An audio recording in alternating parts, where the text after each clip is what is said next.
Good evening and welcome to yet another Blue Mondays. Blue Mondays is where we take a look at national, state, and local news through a progressive perspective. This week's show, we are lucky to be joined by United States Senator Mary Landrieu. Mary Landrieu sits down and joins us, and we talk about the offshore revenue sharing program that she's putting forth in the Senate. It's already passed in the Senate, but there's a competing bill in the House that we talked about with Congressman Charlie Melancon. Senator Landrieu makes the case tonight on our show exactly why the Senate bill needs to be the one that gets passed. So we will definitely want you to pay attention and stay tuned to that segment that's coming up. Then we're going to go on and we're going to talk, we're actually going to join up with candidate Mike Stagg. Mike Stagg, of course, as you know, is running for the 7th Congressional District here in Louisiana. He had a town hall meeting. Last week we brought you the first part. This week we're going to bring you the second part. So hopefully you'll stay tuned for that. But first, as always, this week in the news. The Republican talk machine hits a new low. That's right. Rush Limbaugh, on his radio show, recently attacked Michael J. Fox. Michael J. Fox, as you'll probably remember, was diagnosed almost over 8 years ago now with Parkinson's disease. And Rush Limbaugh decides to attack him. It's unbelievable. Michael J. Fox appeared in an ad for Senate candidate Claire McCaskill out of Missouri. Claire McCaskill is running to unseat U.S. Senator Jim Talent.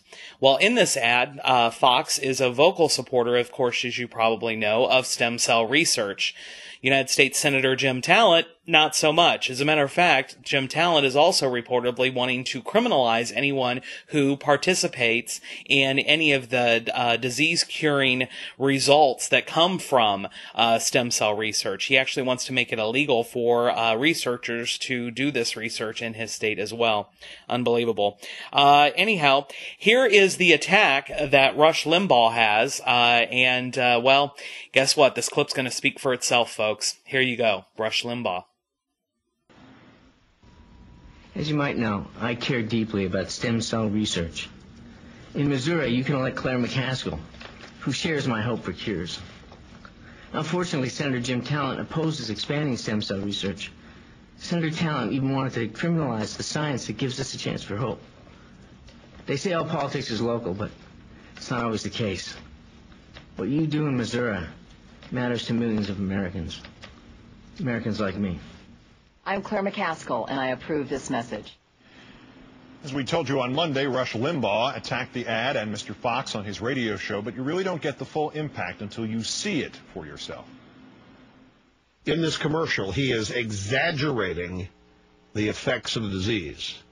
He is moving all around and shaking, and it's purely an act. This is the only time I have ever seen Michael J. Fox portray any of the symptoms of the disease he has. He can control himself enough to stay in the frame of the picture, and he can control himself enough to keep his eyes right on the lens, the teleprompter. But his head and shoulders are moving all over the place. So this is really shameless, folks. This is really shameless of Michael J. Fox. Either he didn't take his medication or he's acting.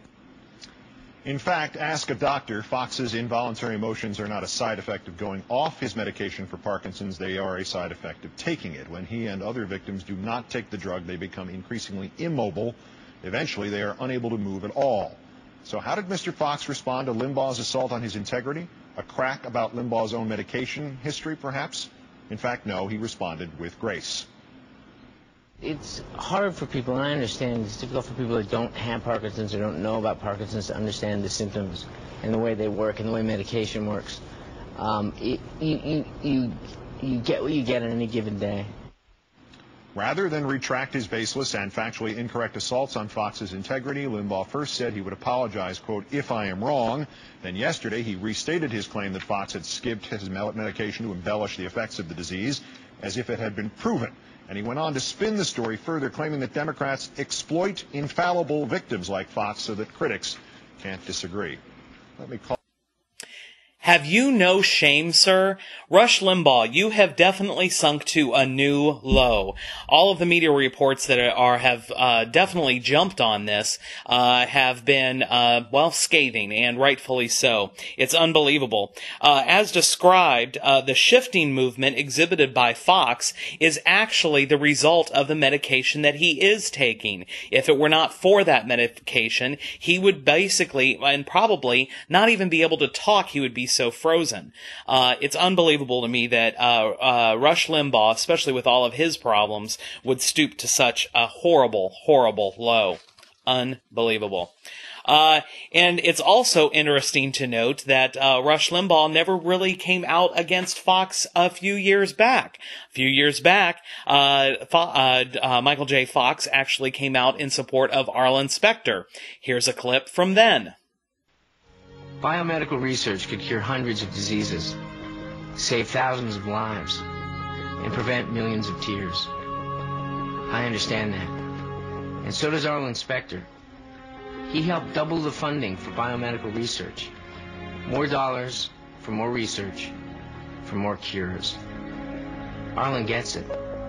It's that simple. I'm Arlen Specter, and I approve this ad to tell you there is hope for the future. So, Sam, I'm assuming Mr. Limbaugh at some point threw the victim exploitation claim at the Republicans for that Michael J. Fox ad? Not that I can recall, Keith. I mean, I think that the bottom line here is what you have is conservatives are very worried that people will actually see the real-world implications of their policies. I mean, there's the same reason why we can't see the caskets of our troops that come back from Iraq. It's the same reason why they attack 16-year-old pages for being subjected to child predators in Congress. I mean, this is all part of the fantasy world that they have to create for their followers, or people just won't subscribe to the ideology. Shameful that a few years later, when Fox cuts his new commercial, and it's obvious to us that he's progressed somewhat in the disease, that Rush Limbaugh would have such a horrible approach this time. I guess it shows just how desperate the Republicans are to try and hold on to each and every seat that they have in the House and the Senate. The RNC, not to be outdone, the RNC in Tennessee is playing for an extremist racist view. Another one. Harold Ford, who is currently a congressman in Tennessee, is running for the seat that's being vacated by Senator Bill Frist. In this ad that they attack Harold Ford on, it's unbelievable the racial overtones that this has. It's interesting to note that Harold Ford, if elected to the Senate, will be the first African American from the South that would be sent to the Senate. Unbelievable. Anyhow, here is the ad that everyone is clamoring about. You be the judge if you think that this is racist. Ken Mehlman, you're chairman of the Republican National Committee. I want to show you an ad that your organization has on the air in the Tennessee Senate race between Republican Bob Corker and Democrat Harold Ford. Let's watch. Harold Ford looks nice. Isn't that enough? Terrorists need their privacy. When I die, Harold Ford will let me pay taxes again. Ford's right. I do have too many guns. I met Harold at the Playboy party. I'd love to pay higher marriage taxes. Canada can take care of North Korea. They're not busy. So we took money from porn movie producers. I mean, who hasn't? The Republican National Committee is responsible for the content of this advertising. Harold, call me. Ken Mehlman, the Republican candidate in Tennessee, has asked that you take that ad off the air, that it is over the top. Former Republican Senator William Cohen says it, quote, overt racist appeal. Will you take that ad down? Tim, I don't have the authority to take it down or put it up. It's what's called an independent expenditure. The way that process works under the campaign reform laws is I write a check to an independent individual, and that person's responsible for spending money in certain states. Tennessee is one of them. I'll tell you this, though, after the comments by Mr. Corker and by former Senator Cohen, I looked at the ad. I don't agree with that characterization of it, but it's not an ad that I have authority over. I saw it for the first time, the same time that they did. Hillary Shelton, the director of the Washington Bureau of the NAACP, has criticized this ad, and he said, Ken Mehlman, that you went down to the NAACP in July of 2005 and apologized for the Southern strategy of Republican candidates under Richard Nixon and using race as a wedge issue. And this ad does exactly that. And that I would respectfully disagree with Mr. Shelton. I don't believe that ad does that. I would tell you this. I'm very proud of that speech I made. I think that there is nothing more repugnant in our society than people who try to divide Americans along racial lines. And I would denounce any ad that I felt did. I happen not to believe that ad does. But as I said before, I don't have the authority, the legal authority, to take the ad down. It's an independent expenditure. I looked at it. I just disagree with what Mr. Shelton said about it. Well, it's not only Mr. Shelton, former Senator Cohen. Vanderbilt professor John Green says it makes the Willie Horton ad look tame, that is filled with racial polarization. I just don't agree with that at all. I showed it to a number of people when the complaints came out about it after it was put up, and African-American folks, Hispanic folks, and myself, we all looked at it. All of us, I think, are very sensitive to that, and we did not have that same reaction to it. So I just think there's a disagreement about it. The whole idea of having a blonde white woman winking at a black congressman, the notion of interracial sex is not, in your mind, racist? I think that ad talks about a number of people on the street talking about things that Mr. Ford allegedly has either done or supposedly has for the future. I think it's a fair ad. As I said, we didn't have anything to do with creating it. I just think those criticisms of it are wrong. And so the NAACP Washington director, an organization that you tried to court, is denouncing the ad, and it doesn't seem to faze you. Well, the Washington director of the NAACP and I happen to disagree about this.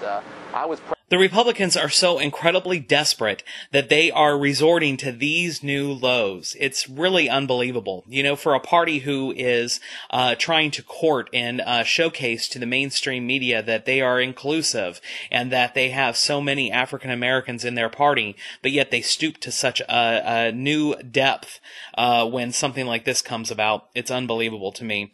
It's very, very shameful. As of October 26, when we are recording this right now, our news segment, they have said that they have pulled the ad. However, it was still running today in Tennessee. Shameful. The New York Times reverses course. The New York Times has reversed its course and endorsed the Domenici-Landrieu bill. That is the bill that is in support of offshore revenue sharing that Senator Landrieu has been fighting so hard for in the state Senate. They in part say, and this is a quote, "It is time to make a serious effort to save the vanishing wetlands and barrier islands along the coast of Louisiana."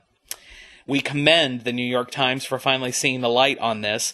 It's no doubt due to the hard work of Senator Landrieu being such a tireless advocate. We're going to have more of this, actually, in the segment that we have coming up with Senator Mary Landrieu. You'll definitely want to stay tuned for that.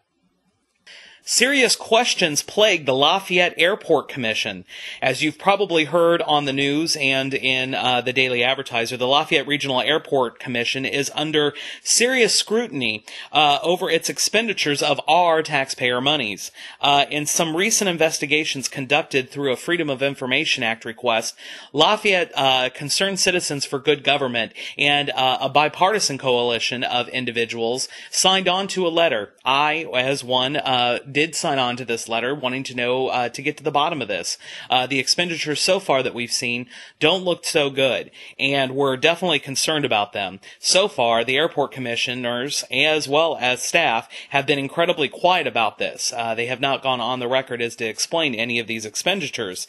The Daily Advertiser has gotten interested on this, and they've started reporting on it as well. Just some of the expenditures in question, get ready for it.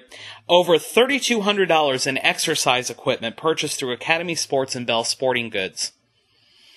I don't know that there's a workout area at the Lafayette Regional Airport, and even if there were, why? Why would there be a workout area there? That doesn't seem to make any sense. Several lavish trips for commissioners and staff, along with their spouses, that obviously comes into question there as to why we're paying for the spouses to be attending these trips, even if these trips are relevant to the jobs that they're doing.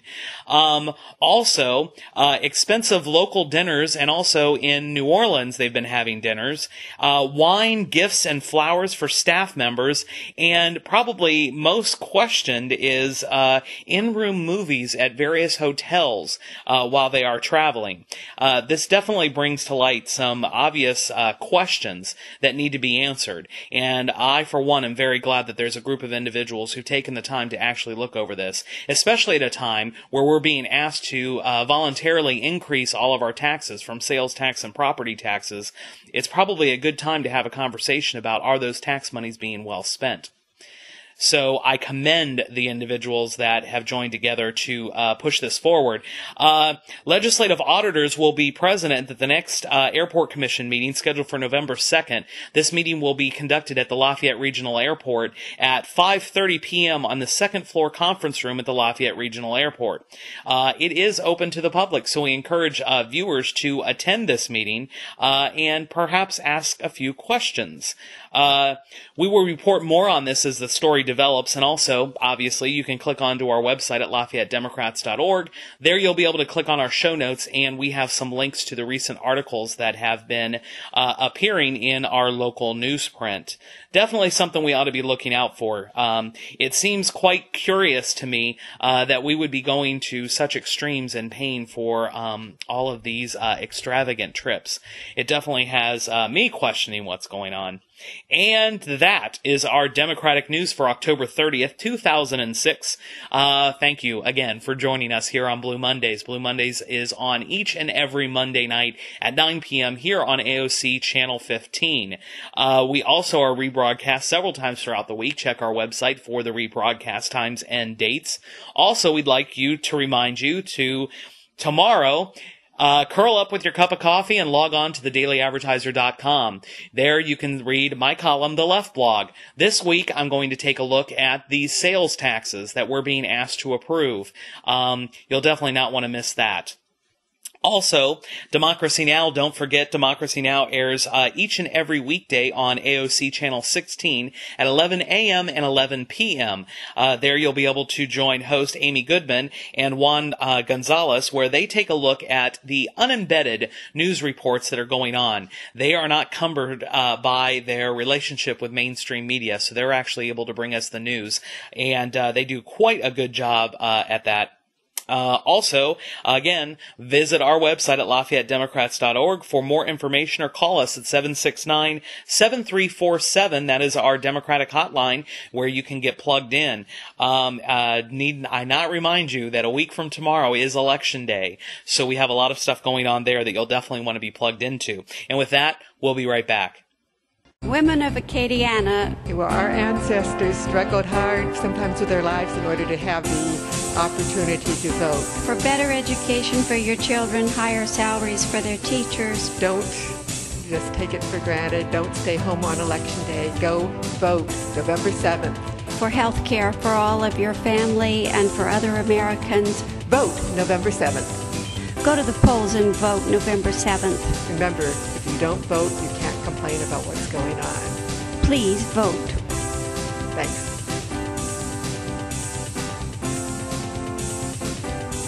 And welcome back. Earlier this last week, I was able to sit down with United States Senator Mary Landrieu. Mary Landrieu made an appearance here in Lafayette where she wanted to come and thank personally Acadian Ambulance for doing such an incredible job during the terrible tragedies that was Katrina and Rita last year. Acadian Ambulance really stepped up, and as you'll hear from Senator Landrieu, when they quickly figured out that the rule book wasn't working, Acadian Ambulance stepped up and they threw out the rule book and rewrote it. They definitely deserve to be commended, and we're very lucky to have them here in Lafayette taking good care of us. So here is my interview with United States Senator Mary Landrieu. And welcome back to Blue Mondays. Today we are honored to have Senator Mary Landrieu joining us on the program. Senator, welcome. Thank you. It's great to be here. We're so glad to have you. Well, thank you for the good work you're doing in Lafayette and the region and keeping everybody informed about the latest. And yeah. what's going on. Well, it's so important because Lafayette's growing so much, and it's quite exciting. It sure is. And, now we're, on cable-wise, we're being taken into 5 parishes now. Terrific. So we're really glad to have you here and talking to the folks all the way down into New Iberia. So we're glad to have you here. So, obviously, the first biggest thing that we've got going on right now is this offshore drilling. Where are things at right now? Well, as you know, it's offshore drilling for the purposes of generating some non-tax dollars, not increasing taxes, but redirecting a portion of the taxes that are already paid by the oil and gas companies, instead of it all going to Washington, to keep some of it right here in Louisiana to save these wetlands, which are America's wetlands. They protect and preserve the energy coast of America. They protect the energy infrastructure, which is substantial, the pipelines, the ports, the fabrication facilities, the refineries, liquefied natural gas terminals. And America just doesn't really quite get and grasp how significant a contribution South Louisiana and Mississippi and South Texas and all the way to the Mobile Bay, the coast of Alabama, are making to the country. So we have tried now for many years. In the last 10 years, when I got to Congress, I made this my #1 issue. Our delegation had waned in its enthusiasm a little bit about whether we could actually get this done, and I said, we don't have a choice. We've got to be successful because it's not cheap, but it is definitely something we need to do. We have a whole coast of Louisiana to preserve, and the wetlands are our first barrier of defense. Not only is New Orleans threatened, Baton Rouge is threatened, Lafayette is threatened, and Lake Charles is threatened, and all of the small and medium-sized communities that hold this extraordinary culture are threatened. And if we do not get a significant, and I mean several $100 million a year, maybe $1 billion a year, stream of revenue coming out of Washington to fix and restore these marshes, then our communities will be at risk. So as strong as our economy is going here, the long range doesn't look good without the wetlands preserved and protected. Well, and as you said, this isn't going to be new taxes levied, that these are basically the funds that are already being paid, but we're redirecting it, just as if drilling in Wyoming, they already received their portion. Well, you're out. That's what makes this situation even so so much more unjust to us, because since the 1920s, the interior states, New Mexico, Utah, Wyoming, Colorado, if you drill on federal land in those states, the state itself keeps 50% of the revenues. Now, it was chump change, 40, 50 years ago. But last year, Wyoming kept $1 billion. That's not chump change. That's a lot of money. They only have 500,000 people in Wyoming. We have 4.5 million people in Louisiana, 3 million in South Louisiana.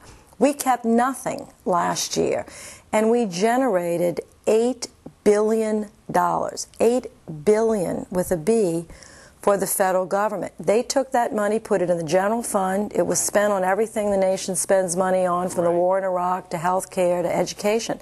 But not a penny of it came back to save our coast. It is outrageous. It's unwise to the nth degree. And that is what we've got to reverse. And the great news is we have a bill that can do it. It's a Domenici-Landrieu bill in the Senate. It will establish a 37.5% revenue stream. People might ask me, well, Senator, why 37.5%? It's because President Truman offered that to us in the 1940s. But we were too foolish. Now, I wasn't born, and you weren't either, but people before us were foolish, and for many reasons that are recorded in history, said, no, we don't want 37.5%, we want 100%. And we got nothing. So we really have to play catch up here. And this bill is our best chance. It's not an overreach like I would describe the House bill. It is reasonable. It doesn't ask for $2 billion tomorrow from the federal treasury. We're running a huge deficit. But over time, it will give Louisiana the money we need to save not just our coast, but Texas and Mississippi and Alabama as well, which would be a terrific help to the whole region. What do you think, how do you think the message will be received once the folks in Washington hear that the folks of Louisiana voted to make sure that those funds are dedicated solely to the use of our coast? Well, that's another excellent point. Our community, the whole state, just voted for the constitutional amendment, and so all of these dollars that come into Louisiana, we've written the bill so that 80% goes to the state and 20% is retained by the parishes, because they need their own independent funding to help match some of their local fundings for levies, etc. But 80% of the money that comes to the state, which is 100% of everything going to the state, is going to go to a constitutional trust fund. And that trust fund will be used to restore the wetlands. And the other exciting component of this is our scientists, our environmentalists, have been studying this issue now quite intensely for the last 15 to 20 years. And we think we do have some methods and strategies and technologies to rebuild and restore the wetlands. Now, we can't save every mile we've lost. I mean, we've lost the size of the state of Delaware over the last 50 years. And I don't know if people are aware, but in the last storm, Katrina and Rita combined, we lost 217 square miles. Now, to put that in perspective, that's the whole borough of Manhattan, Queens, and the other two boroughs up there, except for Brooklyn. So it'd be like, and that made an impact when I went to New York, to say, if you all don't think this land loss is significant, let me tell you what it would have meant to you. You would have lost Manhattan completely. You would have lost Queens completely, everything but Brooklyn. So that is to tell you how much land we've lost in Louisiana, and we're not fooling around, we're not playing anymore. We have got to get this bill passed and get this established for us. Then over time, starting really immediately, because we got money in the last energy bill, we can start restoring the wetlands for all of South Louisiana. That's great. Well, I know, too, you've led a delegation overseas to actually take a look at what other individuals have been doing. And I remember catching something at 2 o'clock in the morning on one of the Discovery channels or what have you, but showing the methods that are being used, like in Japan, where one of their airports is solely built on a man-made island, where they brought in these huge pieces of equipment that basically restored the land. So technology's out there. We can do it. Technology's out there, and the experience of the Netherlands is a case in point. Now, they have been protecting themselves from the water for over 1,000 years. The Netherlands is a small country. It actually could sit within Louisiana, but it is a very high-tech, very savvy country when it comes to protecting themselves from the North Sea. They have oil and gas just like we do. They have fisheries just like we do. They have two, not one, but two major ports. We have, of course, the Louisiana port system, which we call, but they have Amsterdam and Rotterdam. They run an international airport. So much like New Orleans and the southeastern part of our state, and similar to the whole Gulf Coast, they have been protecting themselves with sophisticated levee boards, with a national commitment. Now, of course, their whole country almost sits below sea level. In America, only parts of our country sit below sea level, but really 80% of the population of the United States lives within 50 miles of a coast. So think about that. We just hit the 300 million mark in the country last week. We've got a lot of people to protect that live along the coast, and we can build our houses higher, we can build them stronger, but people want and deserve to live by water. So it's about how you manage it and to use the technologies that we found in the Netherlands. They've got some extraordinary technology, and we do here. We have it here. We're just not applying it properly, and we're not committed to the day in, day out, year in and year out. We don't want to be subject to the budget. We want a dedicated stream of revenue to build our channels the proper way, to use our spoils to build up our levees, and to use some of the new technologies with floodgates, diversion projects, to restore the balance of the salinity that's important for the Gulf. That's great. That's great. Well, what brings you actually to Lafayette today? You're just traveling through the state. We're so glad to have you here. Well, I came specifically to thank Acadian Ambulance. They're, as an example, a wonderful company, private sector company that just stepped up and went so far beyond the call of duty. And to say that while the state's gotten a bad rap, we don't deserve it. We have some extraordinary elected officials here that put their shoulder to the wheel to get the job done. We've had some extraordinary private sector companies that stepped up with no book, threw out the rule book that wasn't working, and basically called audibles the whole time and just made it work. And Acadian Ambulance was one of those companies. And without them, we would have lost thousands of more lives. And to say again that, you know, Lafayette, while it's doing great and Baton Rouge is doing great, these cities are at risk without these wetlands, and we all need to be focused on improving our emergency response, whether you're in New Orleans or Plaquemine or St. Bernard, wherever you are. Communication system needs to be improved. Our evacuation systems need to be improved. And so Acadian Ambulance is leading that effort, and I thought I'd be here. We're so glad to have him here, let me tell you. Well, and realizing that, too, I mean, obviously the center part of the state, the center part of the coastline dodged a bullet last year. I mean, you know, but it doesn't take us much to think back, you know. Hopefully the institutional memory is still there. Lily was dead on, and if that would have came on land at the strength that it was forecasted to, we would have been Cameron. I mean, New Iberia would be gone. I mean, so we really have to, you know, folks inland, sometimes we can get a little, maybe not pay attention as much as we should, but this is something that's hugely important to all of us. Absolutely. And, you know, the Acadiana economy has such upside potential, and there's really blue sky ahead, and the sky is really the limit.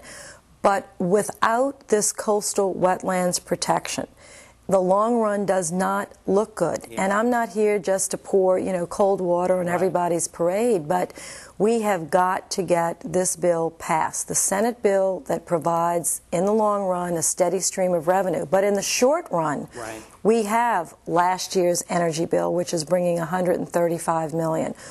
We have the BRO Act, which brings $50 million. That's $185. We've already passed $6 billion for levee construction throughout South Louisiana, and we're getting ready to pass the Water and Energy Resources Development Act, which is the major piece of federal legislation. It's supposed to pass every 2 years, but it never does.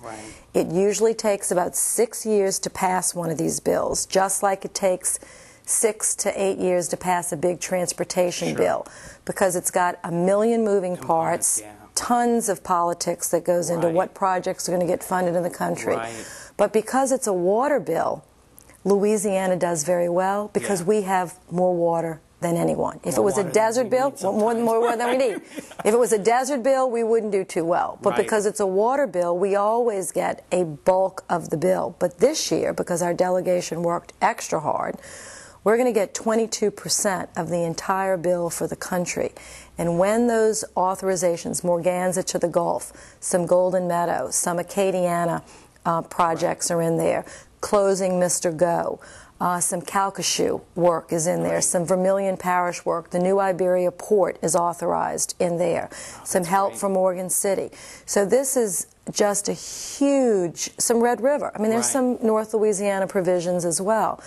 But when that bill passes, the combination of the Domenici-Landrieu Senate bill, the WRDA bill, and then our supplemental appropriations for levies, we will be well on our way to safeguarding the coast of Louisiana, as well as it can be. I mean, you're never going to... we're not going to have... There's no silver bullet. There's no silver bullet. But without that, there is no hope of long-term economic strength for this region. Well, I know that you're tight on time. What would you urge folks in Acadiana to do? Call their legislators? Call the legislators. When we get back into Congress, call and say you'd like to see 3711, the Senate bill passed. The House bill had some good provisions in it, but because it's an overreach, not only in my opinion, but in the opinion of many people, and I mean overreach, it forces too many communities to start drilling that don't want to. We want to drill here. Our Senate bill is focused on the Gulf. Our bill will open up, Senate bill, 8.3 million new acres. That is enough gas to fuel 40 chemical plants, 1,000 chemical plants for 40 years. It will fuel the total needs of Florida, residential and commercial, for the next 9 years. It will keep the lights on in New York for the next 15 years. It's a huge amount of gas that's in this particular section of the Gulf that's been closed. We open that up, establish the revenue stream, and then lay a precedent down. And we can come back next year and fight about whether we should drill off of California or Virginia or New Jersey. But let's not Louisiana lose its chance waiting for these other coasts. Well, and it's been widely reported that, you know, this isn't that it just won't pass in the Senate, and that the president doesn't even support it. So, you know, it's really, hopefully we're going to be able to get that passed, and we're glad that you're leading the efforts on that. Thank you. We're very well represented. Folks, this has been Senator Mary Landrieu joining us here on Blue Mondays. Thanks a lot, and we'll be right back.